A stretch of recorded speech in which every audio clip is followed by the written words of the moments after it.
This is the story of a flight in which people were traveling for 7 hours from Toronto to Lisbon. This flight was Air Transat 236. 80% of the journey from Toronto to Lisbon was on water, which is not abnormal. A lot of flights are on water and pilots are used to it. But what if in half the journey from a plane, the fuel of the beach water runs out? And the water is from the Atlantic Ocean, which has shark, whales, and other life-threatening fish. And the water was so cold that it was not even possible to swim. Today's story is also like this. August 23rd, 2001 was a completely normal day. Like the rest, it was a completely normal flight. Travel for 7 hours from Toronto to Lisbon. This aircraft was Air Transat Airlines Airbus A330, which was in absolutely pristine condition. Normally, this is how other aircraft check-ins are done. For a 7-hour-long flight, 48 metric tons of fuel was also filled in it. After all the check-ins, the boarding process was started and people sat in it. According to the report, there were 293 passengers and 13 crew members in it. There were 2 pilots who had to take them to their destination. If we talk about the pilots, the flight captain was Robert Piché, who was 48 years old, and he had a flight experience of 16,000 plus hours. And there was a 28-year-old flight officer with him whose name was Derek Jagar, and he also had a flight experience of 5,000 plus hours. Now, if we talk about the aircraft, it was the aircraft A330, which was in very pristine condition in 2001. It was only 2 years old. Overall, there was no fault in the plane or in the pilot's experience. The fuel was completely filled and the check-ins were also done. Then how did the fuel run out on the ocean? This flight started in the evening, and the aircraft reached the Atlantic Ocean in the right direction. The 39,000 feet cruising altitude was to be maintained, which was done.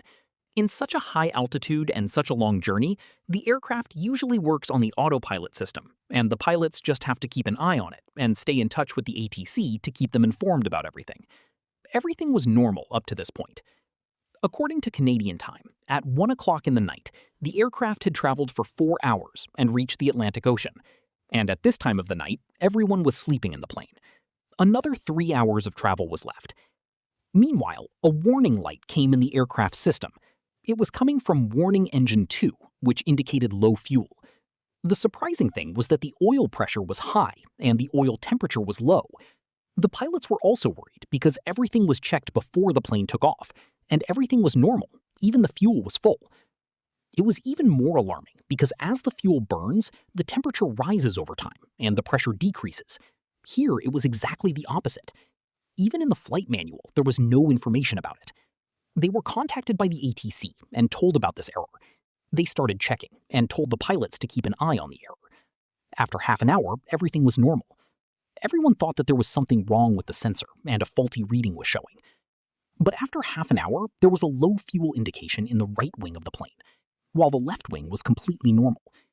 Normally, fuel is equally distributed in the left and right wings of the plane. In this case, it was very strange to have an indication in just one wing. There is a technology to fix this problem. The separation valve of both the planes is opened and the fuel is equally distributed. That's why the pilots opened the crossfeed valve. The fuel in the left and right wings was equal, and the warning was over. Everyone in the cabin and the pilots were satisfied. After 10 minutes, the low fuel indications started again. This confirmed that there was a fault in the engine. This was a situation that no pilot wanted to face, especially when the plane is above the Atlantic Ocean, where there is no place for landing. This time, too, the defect was in the right engine. But this time, even after combining both the wings, there was not enough fuel to reach the destination. And neither was there enough fuel to divert the plane and take it back to the Toronto airport. In this situation, there was only one place for landing. That was Azores Island. This island is part of the Portugal territory, and there was an airport on this island, Terceira Airport, where the plane could have been landed if there was enough fuel. The pilots decided to land the plane here. The pilots contacted the control center there, Santa Maria, and told them about the emergency landing due to fuel shortage. Now, the main concern was whether the plane would be able to reach there or not. Is there enough fuel to reach this island? At this time, there was about 7,000 liters of fuel left in the plane, which was only 6% of the total capacity. That was also decreasing due to some malfunction. It was very important to find out about the malfunction. The main reason for fuel depletion could be fuel leakage. The pilots told the crew to look at the trailing edge of the right wing of the plane to see if there was any indication of fuel leakage. It was 2 o'clock in the night. It was very dark. Obviously, they did not find any indication. But the pilot was confirmed for fuel leakage because every 4 to 5 minutes, 1 ton of fuel was running out. According to this leakage, the plane could only stay in the air for 25 minutes and may not even reach Terceira Airport. The ATC advised to lower the plane to an altitude of 39,000 to 20,000 feet to confirm the leakage so that the sea could find out if there is any leakage or not. But this was the pilot's decision. If he had lowered the plane, then there was not enough fuel in the plane to take it back to that height. And if the fuel runs out, then there was not enough gliding at such a low altitude to reach Terceira Airport. So the pilot refused to lower the altitude and kept the plane at 39,000 feet. But in a little while, all this got worse when the right wing of the plane caught fire, which confirmed the leakage of fuel. At this point, the plane was only on one engine, because of which it was slowly declining.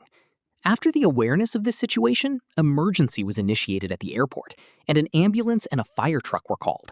Here, these problems did not decrease. In fact, when the plane was 250 kilometers away from the island, then due to the pressure on the left engine, it also got damaged. And now the plane was gliding in the air without an engine.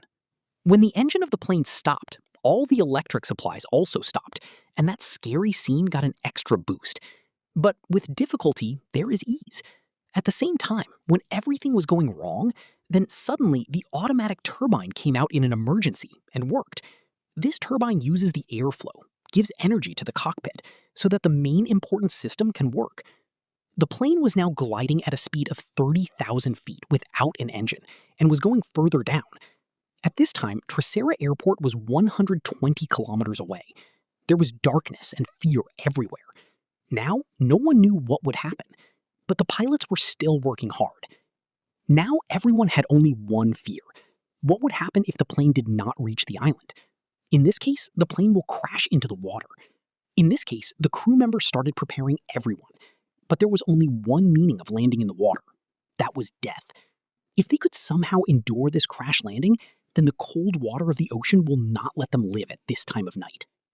According to the calculation, the plane was going down at 200 feet per minute, and the total distance it could cover was only 10 to 15 minutes. Now the plane will land at Terceira Airport in 15 minutes, or in the water. Time knew. The pilots were trying their best. Doing gliding, the plane is fully out of control. Therefore, even 15 kilometers away from the airport, the plane was at an altitude of 13,000 feet, when it was supposed to be at 3,000 feet. At this time, anyone would have been worried and would have dived the nose of the plane. As a result, there would have been only crash landing. But here, the pilots were saved in their present mind.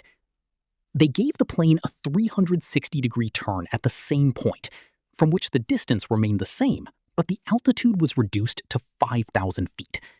The altitude was reduced, but it was not so low that landing could be done. At this point, the pilots gave the plane a few S-turns, from which the distance remained the same and the altitude was further reduced. Usually, before landing, the plane's flap is opened and the engine thrust is increased so that the landing is safe. But this time, everything was out of control. The pilot had no option. That's why this landing was very different from normal landing. Either the plane will land or crash. At the airport, the ambulance, fire truck, everything was ready. The pilots courageously landed. The plane landed so hard that 5 out of 12 tires were brushed, and the engine caught fire. But everything was out of control, and this landing was successful. After this incident, Flight 236 has recorded many names, like a plane full of passengers, which has covered the longest distance in history without an engine. After investigation, the reason for this malfunction came that at Toronto Airport, a part of aircraft 233 was changed, and by mistake, that part was of some other plane, due to which there was a leakage. Another good thing was that after this incident, fuel leakage indication monitoring was also installed. By this, the pilots will get the indication of fuel leakage during the flight. And after a year, both the pilots for their courage. After performing dead stick landing, Superior Airmanship Award was also given.